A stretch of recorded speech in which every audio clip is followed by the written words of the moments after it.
Hello everyone! Today we're going to work on our vocabulary words for chemical formulas, equations, and reactions. So before we can get into chemical reactions, we have to understand what are the different pieces of a chemical reaction.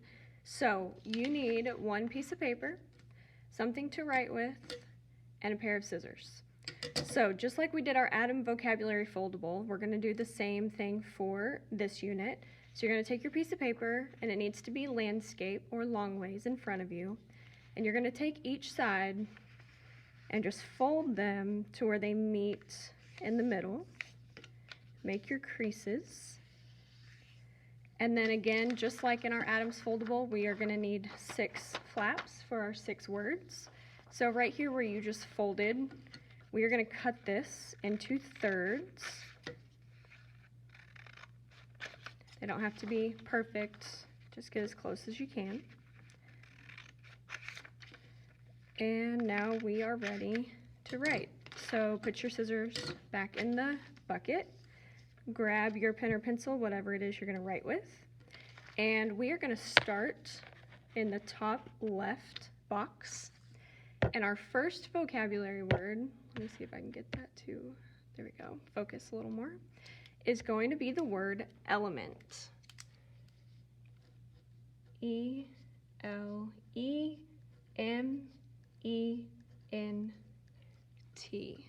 So the word element. How we're going to define element, and we've been working with the periodic table, so we're already pretty familiar with this word. But an element, flip open your foldable, we're going to write on the back of this flap. An element is just simply defined as a pure substance. It's not a combination of anything else. It is a pure substance. So some examples, just like the atoms and the elements that we've been working with on the periodic table. Oxygen is a pure substance. Hydrogen, neon, lithium, all of these are examples of elements.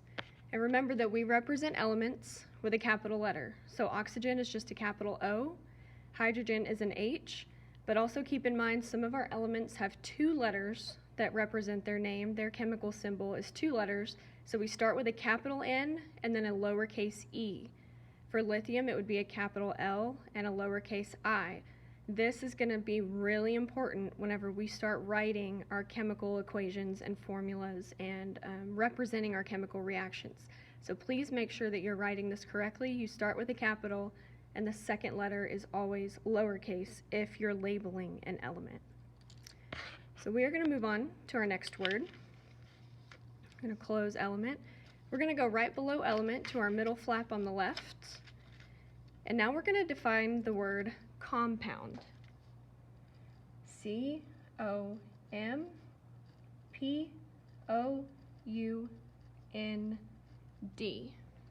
Compound. So again, we're going to open the flap to write on the back. A compound is a substance that's made of 2 or more different elements. So when we get elements that bond together, that's going to make a compound. So let's write that definition. A substance made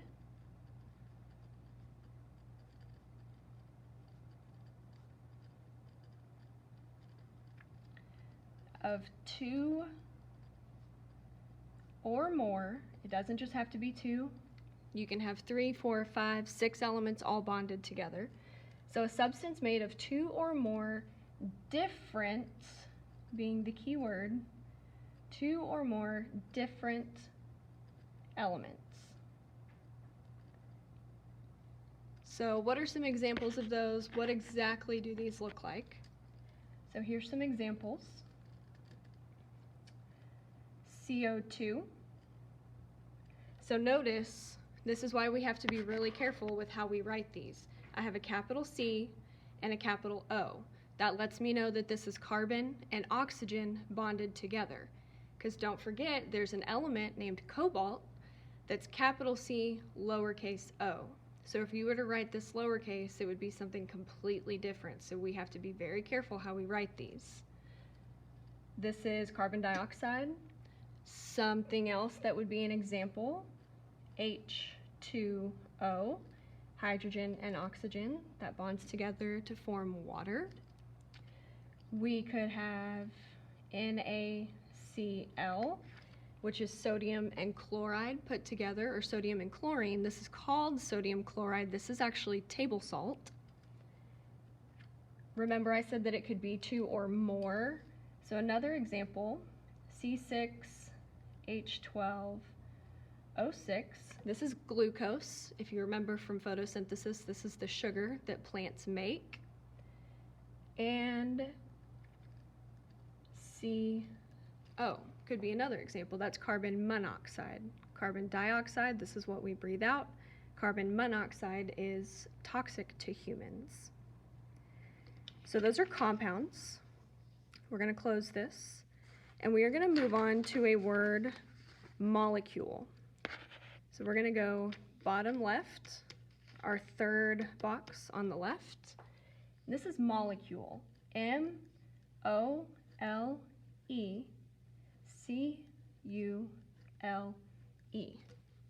molecule. Zoom in so you can see it. Then we are going to flip it open, write our definition. So a molecule and a compound, they are very close to the same thing. We often use them interchangeably because molecules can be compounds. So here's what a molecule is. These are combined atoms of the same element. So remember, different elements, C and O, H and O, CHO, Na and Cl, those make compounds. They are all different elements. Molecule is combined atoms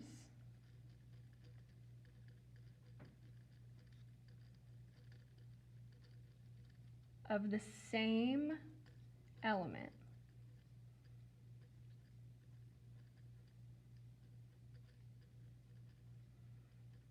So what is that going to look like? How does it look different? Well, if you have O2, remember compound says 2 or more different elements, but this is a molecule because the combined atom of the same element. So I've got 2 oxygen atoms that are bonded together. That makes this a molecule. Where it gets a little confusing is CO2 is also a molecule. We also used it as a compound. So here's where it gets a little tricky. Because it's O2, that means I have 2 oxygen atoms that are bonded together.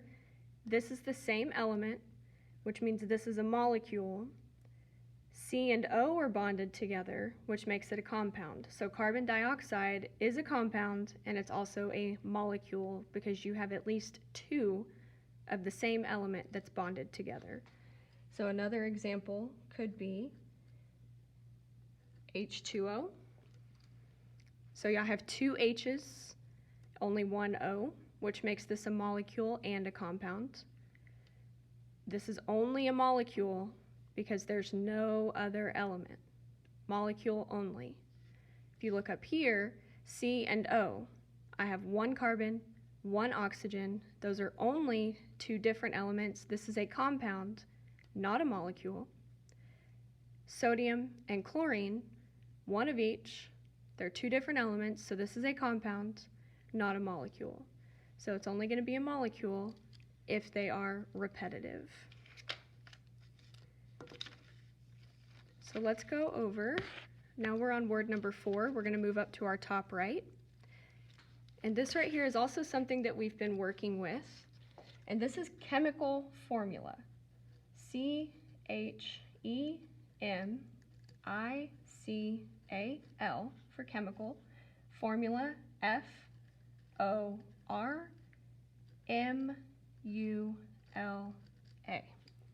Chemical formula. So I said that we've been working with these. We're just going to define them. Sorry, let me see. There we go. A little more clear. So we're going to flip this open. And a chemical formula is just how you represent or how we can write all of these molecules and compounds to where we don't have to use the full names of the elements. So we're going to write, this is how you represent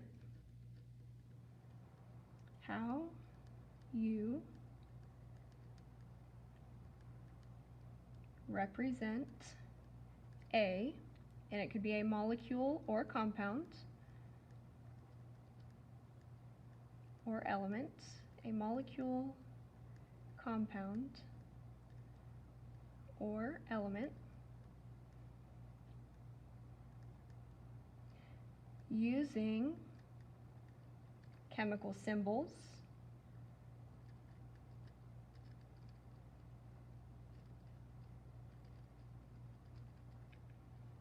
and something we call subscripts, which is going to be our next word, so I'll explain that in just a minute. So, this is how you represent a molecule, compound, or element using chemical symbols and subscripts. So here's an example.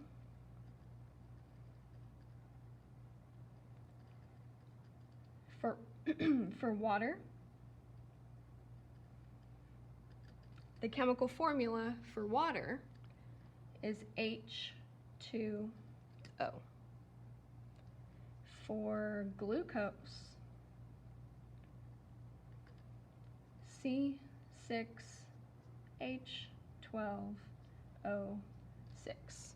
So we're using chemical symbols, H for hydrogen, O for oxygen, C for carbon. Those are the chemical symbols, and then subscripts are these numbers right here, the 2, the 6, the 12, and the 6. So let's get into what these subscripts are and what they mean. So we're going to close this one. We are going to go to word number 5, so right side, middle box, and we are going to write the word subscript. Subscript. S-U-B-S-C-R-I-P-T.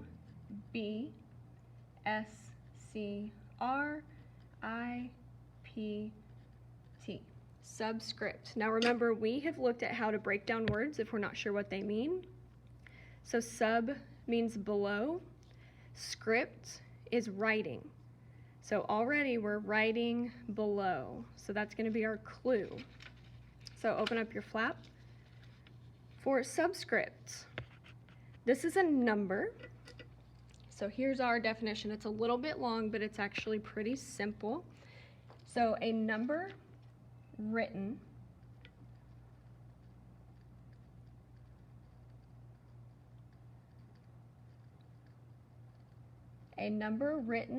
in a small font.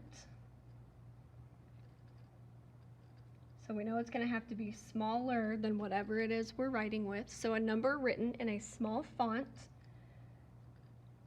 to the lower right, because the placement does matter. So a number written in small font to the lower right of the element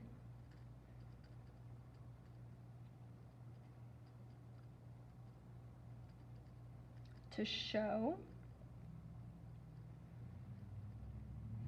the number of atoms present.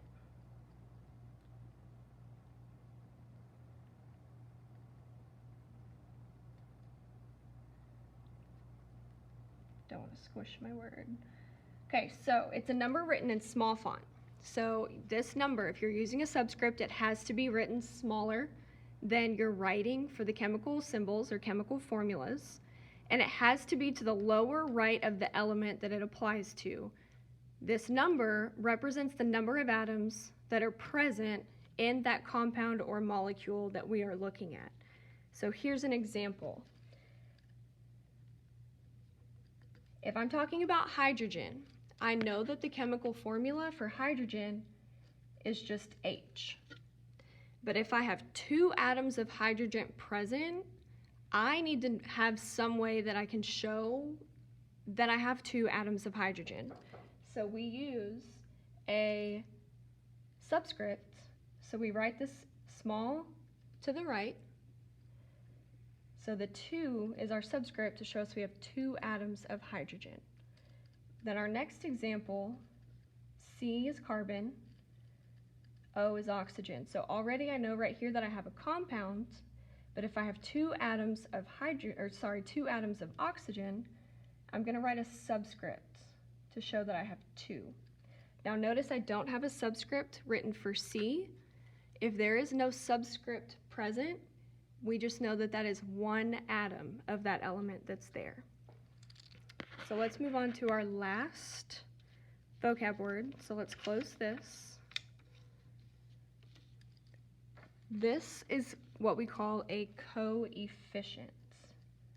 C-O-E-F-F-I-C-I-E-N-T. You may have heard this word in math, and it has the same meaning in math that it does in science, or at least the same placement. So a coefficient, the subscript is a number written after and to the right. A coefficient is a number written before the compound or molecule.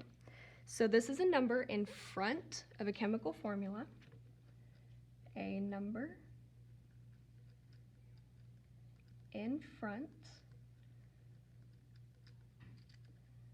of a chemical formula showing how many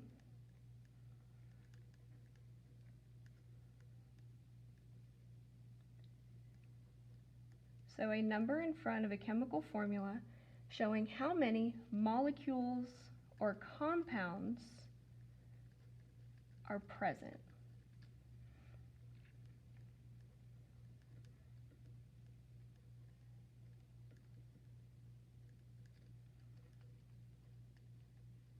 So again, it's a number in front of the chemical formula. This is going to show us how many total molecules or compounds of that specific molecule or compound are present. So here's some examples. Let's say I have H2O.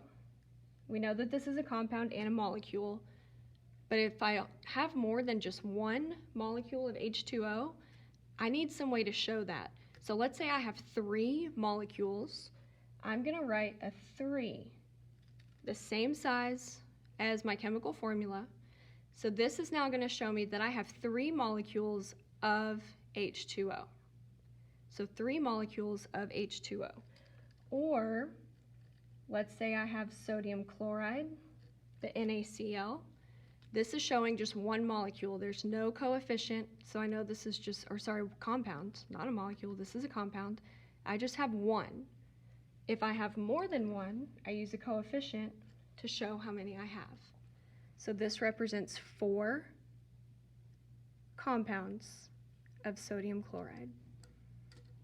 So now you are going to take this, you are going to flip it over, you can use glue to put on the back of this, and you are going to glue this in the notes section of your journal.